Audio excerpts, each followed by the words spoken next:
Cathy Engelbert looks like she may be on her way out as WNBA commissioner. I mean, this is bad. This is really, really bad. You have WNBA owners and executives coming out and saying that they believe that Cathy Engelbert should be fired and removed as commissioner of the WNBA. Well, it finally happened. The WNBA is officially in chaos, and the person standing in the middle of the flames holding the gasoline can is none other than Commissioner Cathy Engelbert. After years of tone-deaf comments about Caitlin Clark, public feuds with players, and nonstop backlash from fans, the league's owners have finally had enough. The whispers are over. Insiders say the owners are now openly talking about showing her the door. The players can't stand her. The fans boo her every time she appears. And the people who sign her paychecks are ready to pull the plug. It's an interesting one because it seems like the WNBA owners hate Cathy Engelbert as much as the players do and as much as the fans do. It genuinely seems like there's not one person in the WNBA ecosystem. So, the question everyone's asking, is Cathy Engelbert the worst commissioner in American sports right now? Let us know down in the comments below, because the evidence piling up is starting to look like a case study in how to run a league straight into the ground. Let's break down how everything completely unraveled, and how Caitlin Clark became the breaking point that finally pushed the owners over the edge. The change is a must. Have the owners lost faith in Cathy Engelbert? She was obviously booed off. It says once you have that kind of fighting with your best players, one team exec said, it's a death spiral. Tensions brewed throughout the WNBA season as players and coaches expressed frustration with officiating, and as CBA negotiations intensified, but with the conversation shifted especially towards Engelbert during the semi-finals. Obviously, we know about Fee's exit interview and the Caitlin Clark talk, and Cathy Engelbert basically said it wasn't true, and we all know. Cathy Engelbert is now in full-blown panic mode.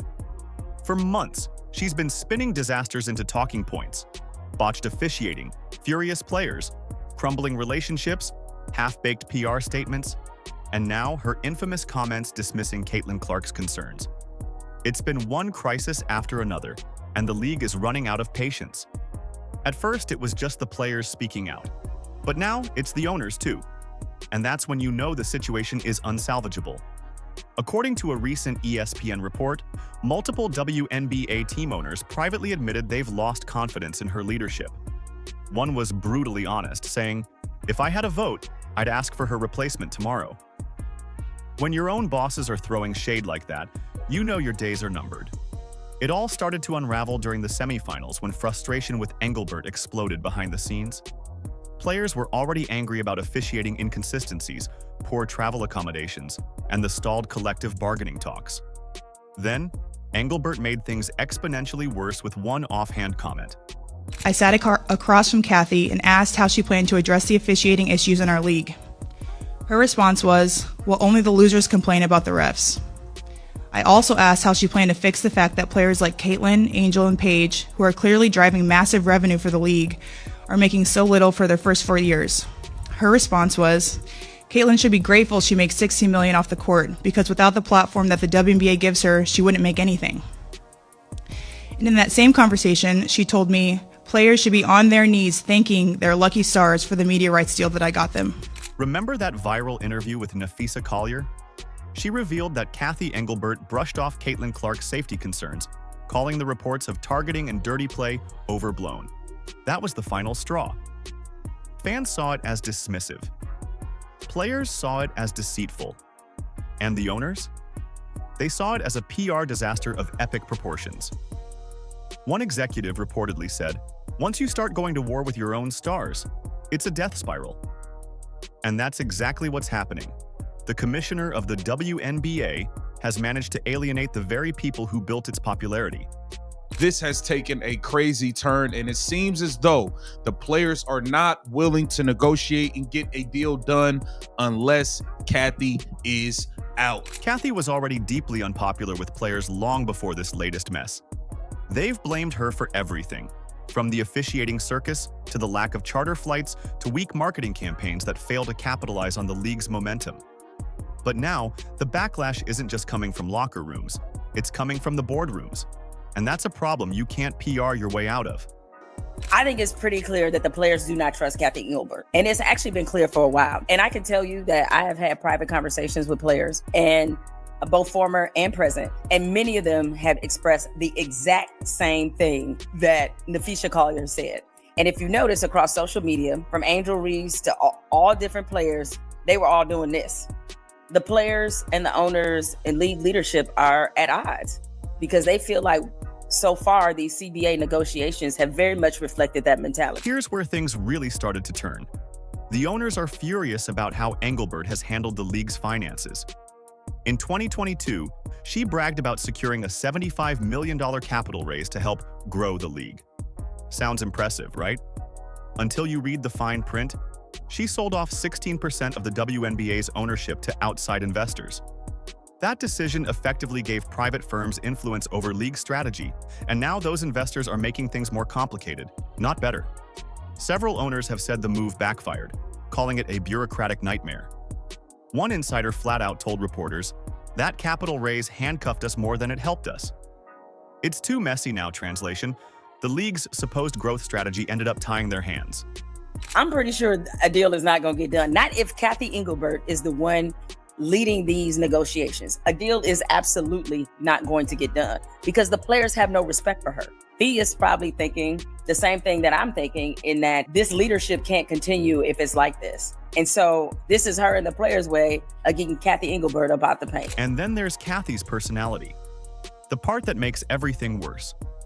Multiple executives describe her leadership style as condescending and dismissive. One owner even said she talks down to everyone whenever she's questioned, creating tension instead of solving problems. Imagine alienating your players, frustrating your owners, and still thinking you can talk to people like they work for you. One frustrated executive didn't mince words. The owners hate her too. That's not speculation anymore. It's confirmed reality. Her only real ally left? NBA Commissioner Adam Silver.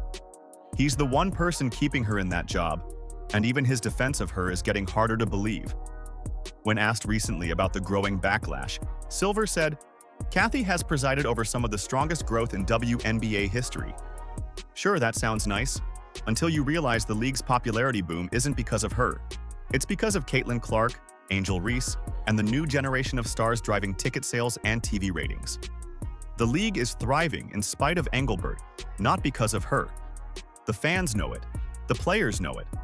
And now, the owners are saying it out loud. One even admitted, she's done fine on the business side, but she's lost the locker room. And once that happens, it's over. If you fire her now, it's admitting weakness. It's a terrible look for the NBA, another owner said.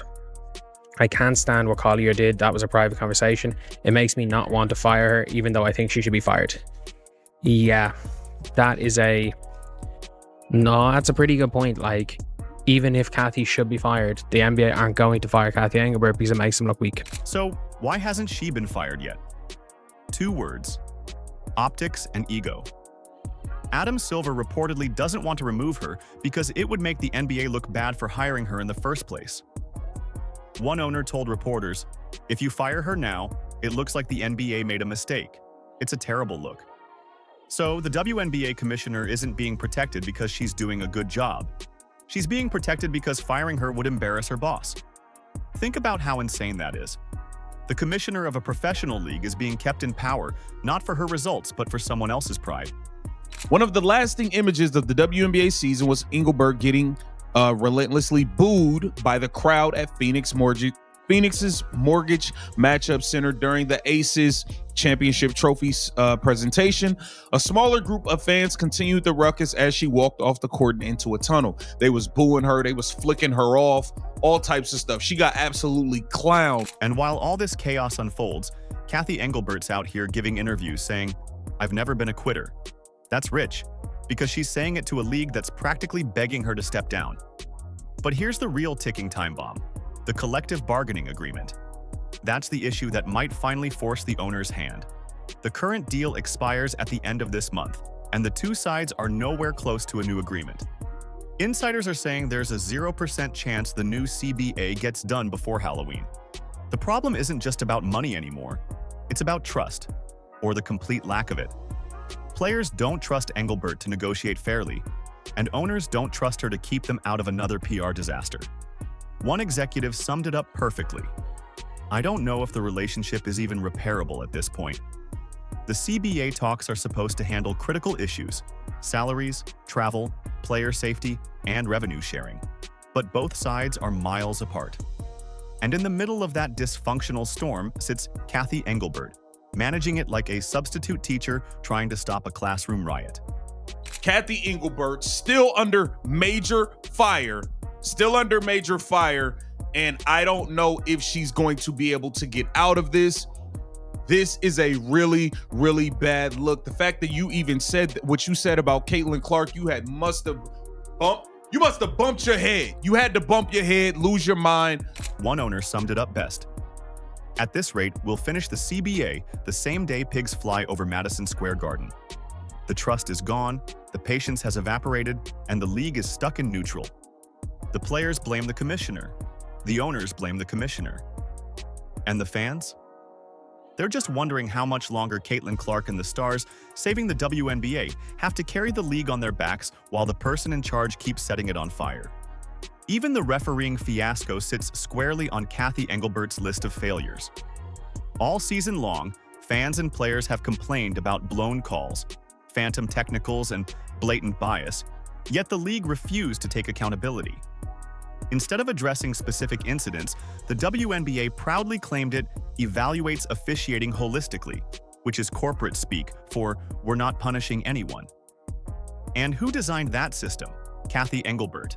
So when the same referee crews that botched one game were back 2 nights later making the same mistakes in the playoffs, who took the heat? You guessed it, Cathy. The WNBA keeps pretending this is normal business, but insiders are saying the quiet part out loud. The league is collapsing behind the scenes. The one thing as a very long-term sports fan I know is that officiating and refereeing is always at the top of a fan's list, of the media's list. Obviously, we work hard on training. We work hard on consistency. Obviously, not every, they're humans. Looking at technology, basketball is a little more complex than tennis, for instance, around technology of officiating. So we're looking at a variety of different dimensions. Now that even team owners are calling for her removal, it's no longer a matter of if she'll be fired. It's when. The NBA will likely wait until the new CBA negotiations wrap up before pulling the trigger. Why? Because Adam Silver doesn't want to look like he's reacting under pressure. So instead of confronting the disaster head-on, they're playing pretend, hoping the smoke clears on its own. But everyone can see the building is on fire. The players are livid, the owners are done being patient, the fans are exhausted, and Cathy Engelbert is completely detached from reality. What's happening now is no longer just dysfunction. It's a full-blown leadership meltdown. Behind closed doors, owners are finally saying what fans have been screaming for months. Cathy Engelbert has lost control of the WNBA. She's lost the trust of the players. She's lost the faith of the owners. And the only person still defending her is Adam Silver, who seems more concerned about optics than outcomes. According to multiple reports, owners describe her leadership as exhausting, condescending, and tone-deaf. One insider didn't mince words. The league feels like it's running on autopilot. And honestly, that's generous, because autopilot implies someone still knows the direction. One exec said, if I had a vote, I would probably ask for a replacement. Here it says, ESPN canvassed WNBA owners, execs, and other industry sources on the turmoil surrounding Cathy Engelbert and more. All right, Cathy, man, you back in the news. You thought it was over. Nope, you're right back here in the news. Under Engelbert, the WNBA has become a masterclass in missed opportunities. Caitlin Clark delivered the kind of magic every league dreams about. Sold-out arenas, record-shattering TV ratings, unprecedented merchandise sales, and millions of new fans. Yet somehow, instead of celebrating the moment, the league treated it like an inconvenience. And when Engelbert downplayed the backlash surrounding Clark's treatment, calling it media exaggeration, she didn't just misstep. She detonated her own credibility.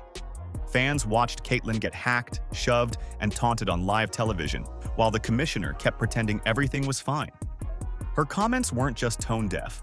They exposed how utterly disconnected she's become from her players and her audience. That was the moment everything boiled over. Players rolled their eyes, fans booed her at games, and owners started asking the hard question, can Cathy Engelbert even survive another season? One executive told ESPN, once you alienate your biggest stars, there's no coming back. He's right. When the players driving your ratings don't trust your leadership, every CBA meeting becomes a hostage situation. Every PR appearance becomes damage control. And every fan conversation becomes a referendum on your failure. This is the same commissioner who tried to defend the referees while players openly mocked officiating as a joke. Cathy even doubled down, saying the refs were being unfairly criticized. Really? When entire highlight reels show Clark being hammered without a whistle? That's not defending your refs. That's gaslighting your audience. We've been saying for 2 years that it's way too physical, all the fouling, the refs were terrible. But the funny thing is, when Caitlin Clark was the only one getting the living hell beat out of her, nobody had anything to say. No coaches, no Cathy Engelbert, no Nafisa Colliers, no veteran players. Everybody act like it was all smooth and good when it was only Caitlin Clark, and that is what I do not like. Now even owners are privately admitting her leadership can't be salvaged. They'll praise her business acumen in one sentence, then trash her people skills in the next. That's the core problem. Cathy runs the WNBA like a corporate spreadsheet. The owners and players see it as a community. They care about connection, representation, and fairness. She cares about optics, investors, and revenue slides. One league source nailed it perfectly. She talks numbers, we talk people. That's the disconnect tearing the league apart. This CBA will define the next decade of women's basketball. If Engelbert botches it, or worse, if the talks collapse, the WNBA could face a work stoppage. That's the polite term for no games, no paychecks, and no progress. And let's remember, the last CBA was signed back in 2020, when Caitlin Clark was still dominating high school gyms. Since then, everything about the league has changed. Audience size, social media impact, endorsement potential. Everything's bigger now, except, apparently, the league's imagination. That's what has the owners furious. They're watching the biggest boom in women's sports history unfold while their own commissioner fumbles the easiest win imaginable. One executive said it best, if the WNBA had actually embraced Caitlin Clark the way they should have, we'd be printing money right now. And he's right. Instead of partnering with her, celebrating her, and using her to grow the game globally, they treated her like a PR problem. She should have been the centerpiece of every commercial, the face of the brand, the reason little girls pick up a basketball. Instead, Cathy downplayed her impact and alienated the fans who came with her. That's not just a missed opportunity, that's professional malpractice. Her obsession with controlling the message instead of embracing momentum has cost the league millions and damaged its reputation. And now, that pride is catching up to her. Owners are holding private meetings, executives are leaking frustrations to reporters, and even sponsors are quietly expressing concern. Because when everyone in your organization, from players to fans to investors, distrusts your leadership, your brand is officially in free fall. The cracks are already visible. Playoff ratings dipped right after the Caitlin Clark controversy. Player interviews have grown colder, more combative. The media that once hyped the WNBA growth era is now questioning whether it was real at all. One insider summed it up perfectly. This isn't about basketball anymore. It's about power, ego, and who gets the last word. And for once, Cathy Engelbert might not get it, because the NBA is now watching closely. The players are done, the owners are restless, the fans are disgusted. Every time Cathy tries to defend herself, she digs a deeper hole. She says the officiating is fine, fans roll their eyes. She claims Caitlin Clark isn't being targeted. Social media immediately floods with slow-motion proof that she is. She brags about record growth, while the league internally fractures. You can't lead a league where you're the most unpopular person in every room, and that's exactly what Cathy Engelbert has become. Even usually reserved players, veterans, rookies, and coaches are now voicing frustration. Some are publicly hinting that it's time for a reset. One executive summed it up bluntly. The WNBA can't move forward until Cathy steps aside. And they're right, because you can't build a revolution with leadership that refuses to evolve. The question now isn't whether Cathy Engelbert will be fired. It's when. The owners are ready, the players are ready, the fans are begging for it. The only person still in denial is Cathy herself. Do you think Cathy Engelbert the worst commissioner in American sports right now? Let us know down in the comments below. Like, subscribe, and turn on all notifications so you never miss out. Click the video on the screen, and we will see you in the next one.